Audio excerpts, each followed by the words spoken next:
The tattoo you got 20 years ago looks different now. The lines that were sharp are softer. The black faded to blue-gray. The red dimmed. The edges that held a crisp boundary against the surrounding skin blurred into the border like ink spreading on wet paper. You assumed the ink degraded. You assumed the pigment broke down chemically over 2 decades of sun exposure, washing, and time. Ink is in the same place. The pigment has not degraded. Your immune system has been trying to remove it every day for 20 years. The softening, the color shift, the blurred edges.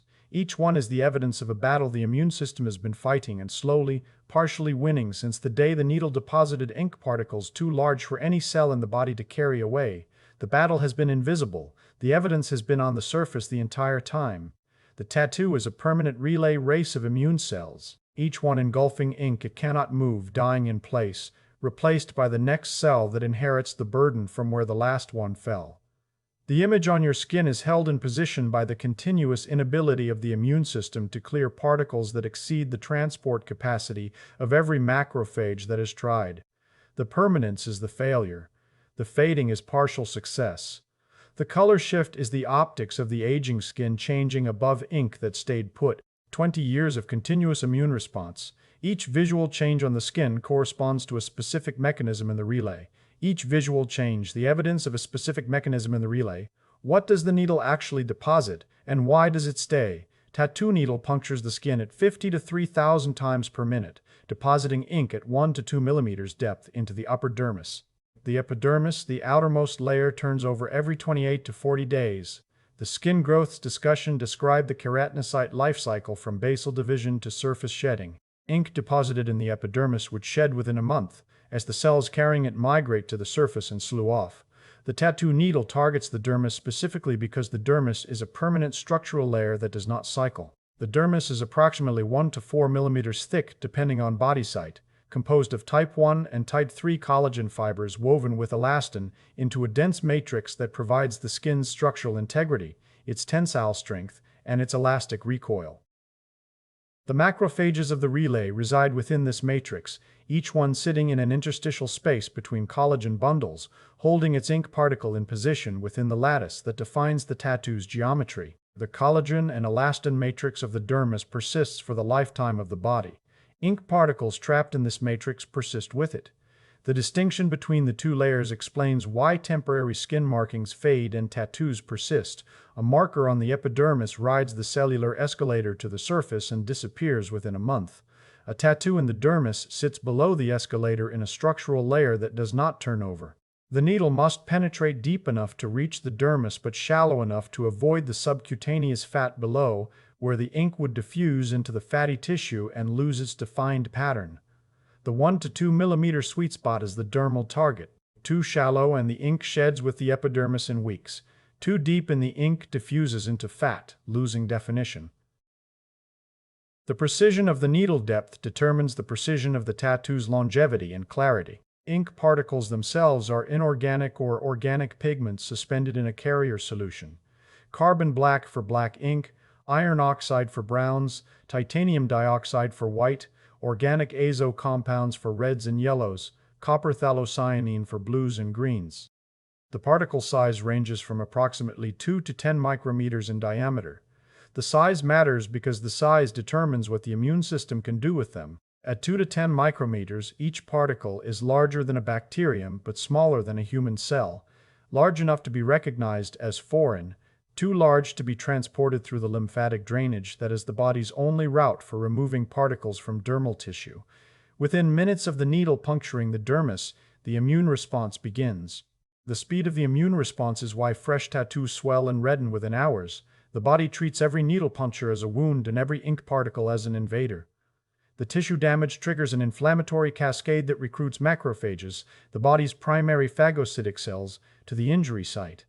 The macrophages arrive within hours, recruited by damage-associated molecular patterns released from the ruptured cells and by complement activation triggered by the foreign particles. The inflammatory response is identical to what the body mounts against any penetrating wound: vasodilation, increased capillary permeability, neutrophil infiltration, followed by macrophage infiltration. The redness and swelling of a fresh tattoo is the inflammatory cascade in full activation.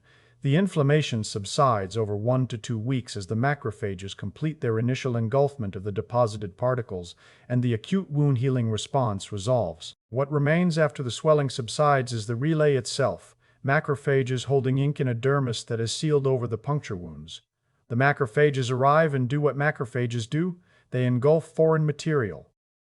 Each macrophage extends pseudopods around an ink particle, encloses it in a phagosome, and attempts to digest it through phagosome-lysosome fusion, identical intracellular digestion the body uses for bacteria and cellular digestion, fails. The ink particles are inorganic minerals and synthetic organics that the lysosomal enzymes cannot break down. The carbon black particle sitting inside the macrophage's phagosome is chemically inert to every enzyme the cell produces.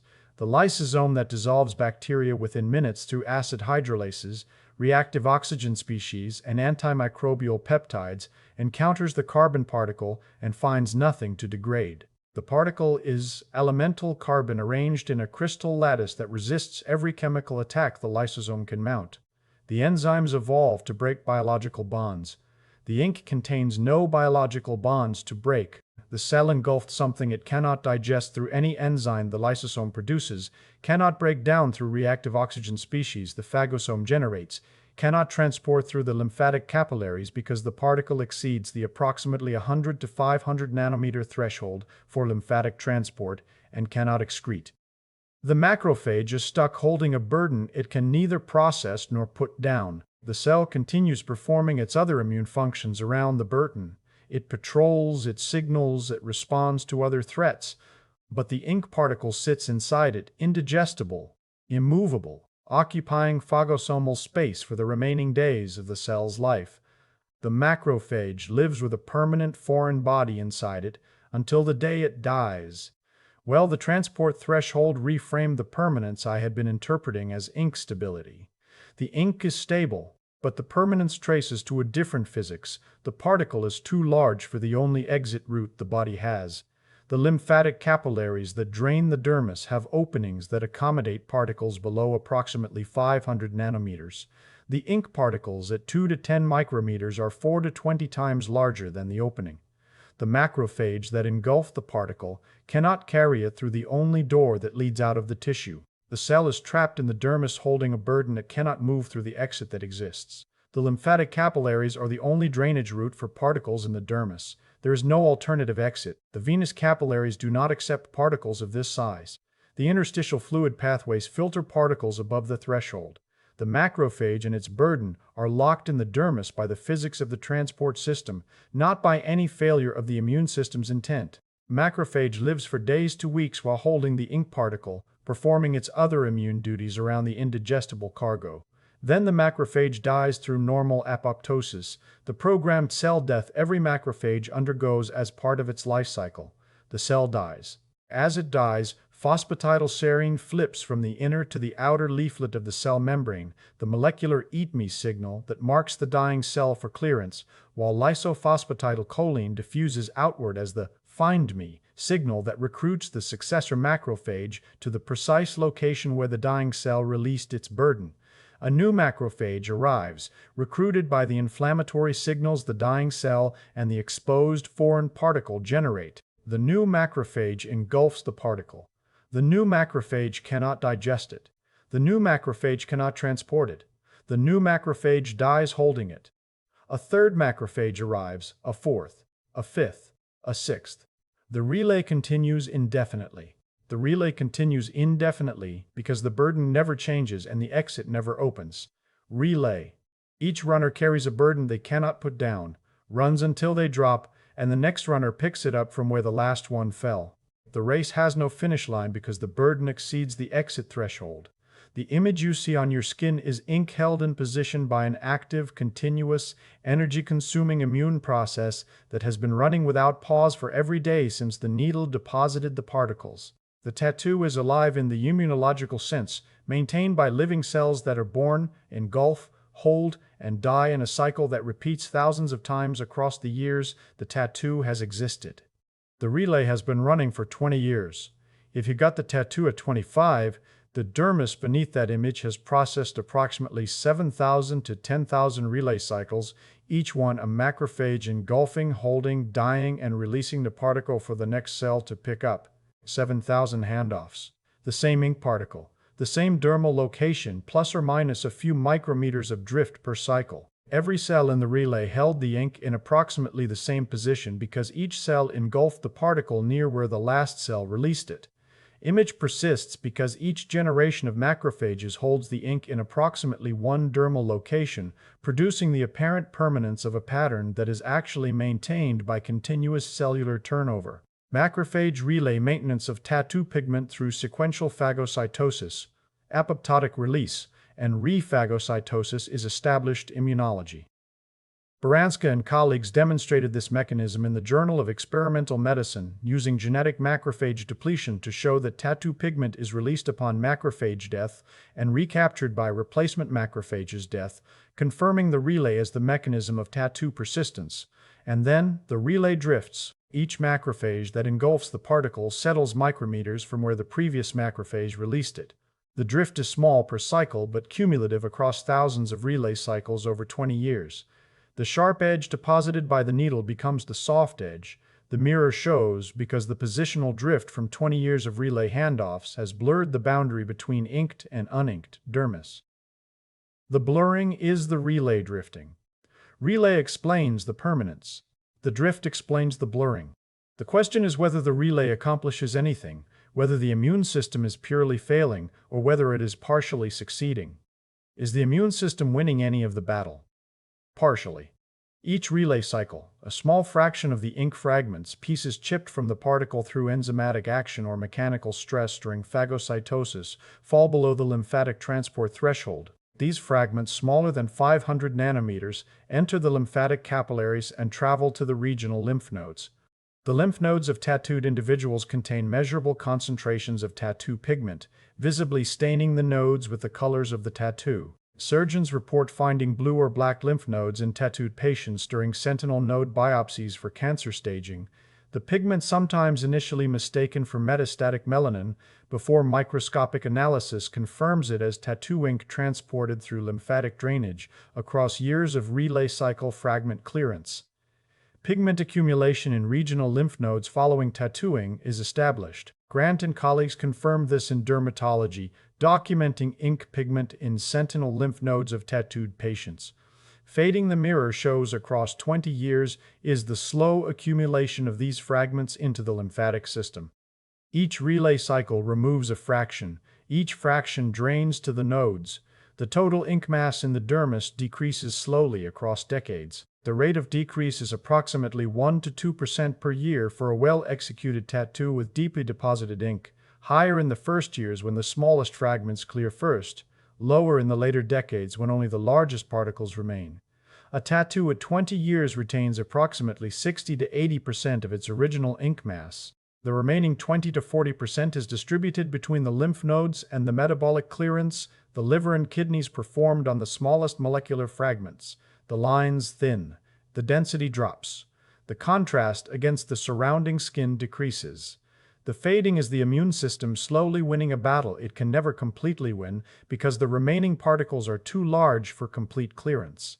The fading rate follows a logarithmic curve. The first 5 years produce the most visible change because the smallest particles and fragments clear first. The next 5 years produce less visible change. After 15 to 20 years, the fading plateaus because only the largest, most resistant particles remain, the ones furthest above the transport threshold, the ones the relay cannot fragment no matter how many cycles it runs. And then, the color shifted. The black that was black at 25 is blue-gray at 45. The red dimmed to brown-red. The green shifted toward blue-green. You assumed the pigment chemically degraded. The pigment is chemically stable. The color shifted because the skin changed. Why did the color shift when the ink stayed the same? Tyndall effect, wavelength-dependent scattering of light through a turbid medium. When light enters the skin and travels through the dermal and epidermal layers to reach the ink, some wavelengths scatter more than others. Shorter wavelengths, blue and violet, scatter proportionally to the inverse fourth power of the wavelength. Blue light at 450 nanometers scatters approximately 5.7 times more than red light at 650 nanometers. The same physics that sky blue makes the old tattoo blue. Rayleigh scattering in the atmosphere preferentially scatters short blue wavelengths, making the sky appear blue from every angle. Tyndall scattering in the skin preferentially scatters short blue wavelengths from the ink, making the tattoo appear bluer from every angle. The physics is identical. The medium is different. The sky is atmosphere. The tattoo is dermis. Young skin, thin epidermis at 50 to 100 micrometers, relatively transparent. The ink's original color is visible through minimal scattering because the optical path is short and the medium is relatively clear. Aged skin, the epidermis changes in opacity. Collagen cross-linking, elastin degradation, melanin irregularity all increase the scattering coefficient of the tissue above the ink. The optical path now passes through a more scattering medium. The scattering coefficient of skin increases by approximately 20 to 30% between age 25 and age 55, driven primarily by collagen cross-linking that changes the refractive index discontinuities within the tissue.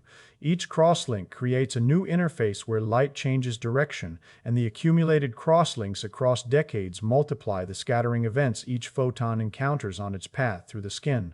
Blue wavelengths scatter backward preferentially. The red wavelengths from a red tattoo pass through and are absorbed by the ink.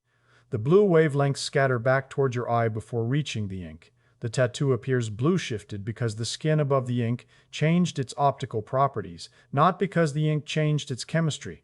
The distinction matters. If the ink had degraded, the color change would be random, varying with each chemical breakdown pathway. The consistent shift toward blue across every old tattoo, regardless of original color, is the signature of an optical effect, specifically the wavelength-dependent scattering through tissue, rather than a chemical effect on the pigment itself. The consistency of the shift is the evidence that the physics is optical rather than chemical. Depth compounds the effect. Ink that migrated slightly deeper through relay drift has more tissue between it and the surface. More tissue means more scattering. More scattering means bluer appearance. The deepest deposited portions of the tattoo shift blue first and most, because the light must travel through the longest scattering path to reach them and return. My understanding of the faded tattoo on my forearm changed the week the Tyndall effect replaced the phrase ink degradation in my explanation. The ink was stable. The carbon black had not broken down. The color changed because 20 years of collagen cross-linking and elastin degradation above the ink altered the optical properties of the tissue the light must travel through to reach the pigment. The color shift was the skin aging above an ink that stayed chemically identical to the day it was deposited. Immune system cannot clear the ink because the particles exceed the transport threshold. Can the particles be made small enough for the immune system to finally clear them? How does the laser remove a tattoo? Photomechanical fragmentation. The laser delivers photons at a wavelength the pigment absorbs. Black ink absorbs broadly across the visible spectrum, responding to most laser wavelengths. Colored inks require wavelength matching, the laser frequency tuned to the absorption peak of the specific pigment. The pulse delivers energy in nanoseconds or picoseconds, faster than the thermal energy can dissipate into the surrounding tissue. Particle absorbs the laser energy. The temperature rises faster than heat can conduct away. Thermal expansion exceeds the tensile strength of the particle. The particle shatters. Photomechanical fragmentation. The particle breaks apart because it expanded faster than its structure could accommodate.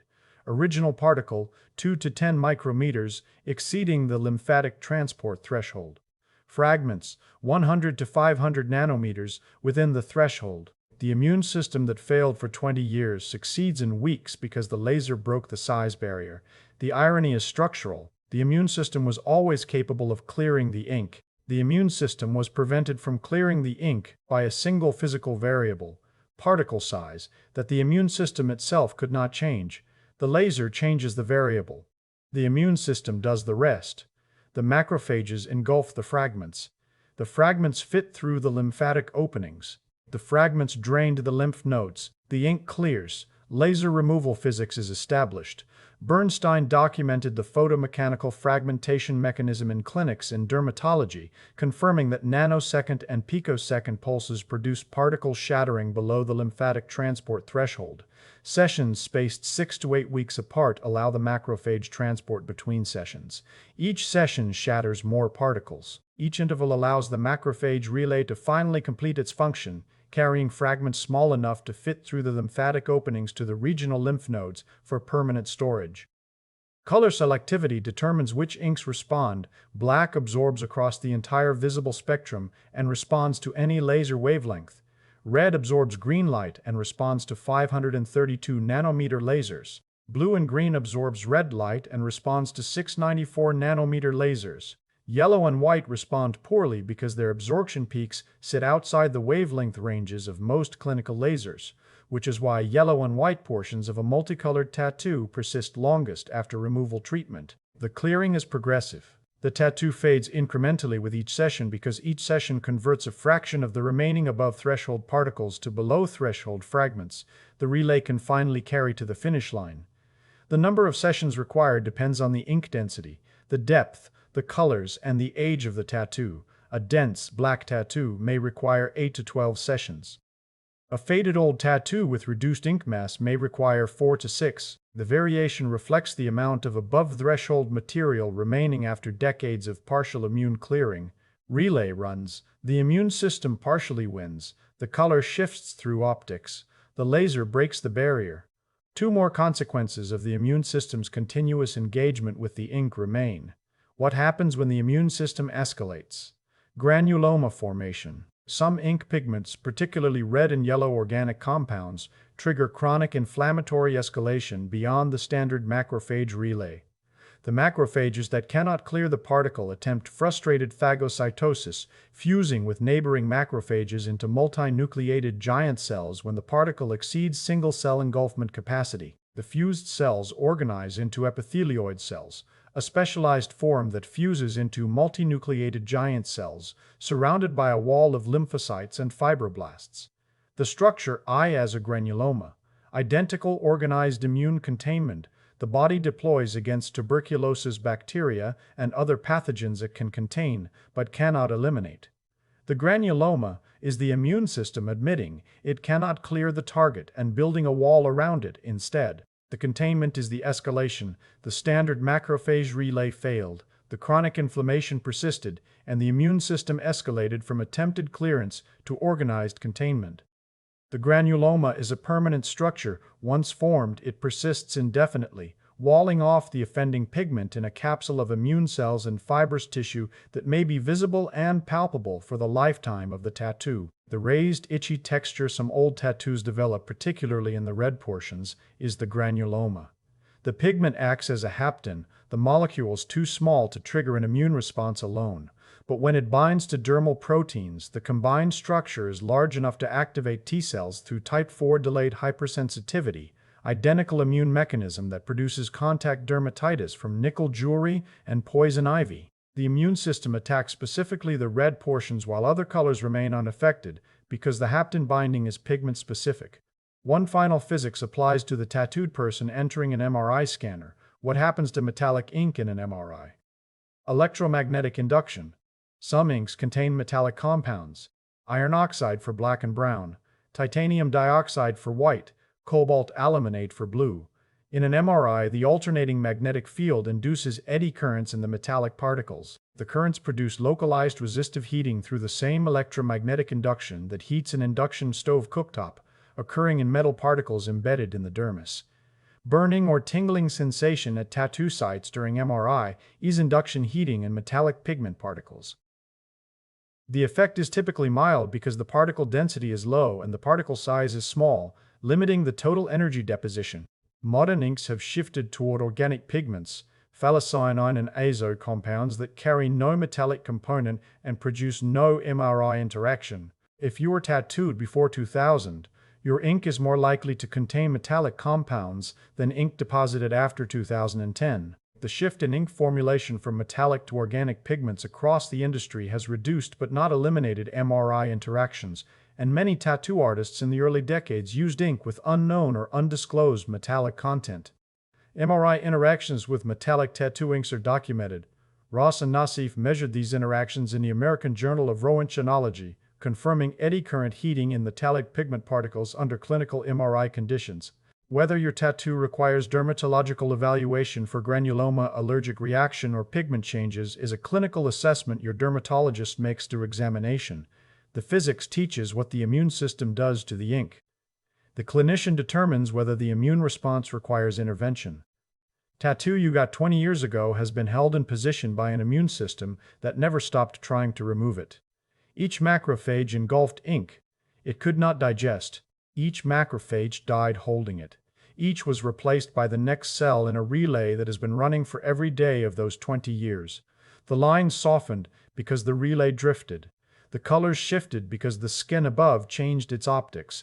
The edges blurred because each generation settled micrometers from where the last one died. The permanence of the tattoo is the relay that never reached the finish line. The fading is the evidence of a 20-year fight. Every macrophage that held the ink held something it could not move. Every macrophage that died released something the next cell had to pick up. The relay is running in your dermis right now. Beneath every line, every color, every faded edge, macrophages are holding ink, dying, and being replaced by new macrophages that pick up what the dying cells released. The tattoo is not a passive image printed on the skin. The tattoo is an active immune event that has been running continuously for every year since the needle deposited the ink. The relay never reached the finish line. The relay is still running right now, in the dermis beneath every tattoo on every body that carries one.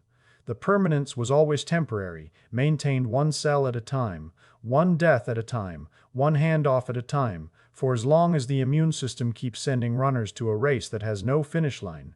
The tattoo is the relay. The relay is the tattoo.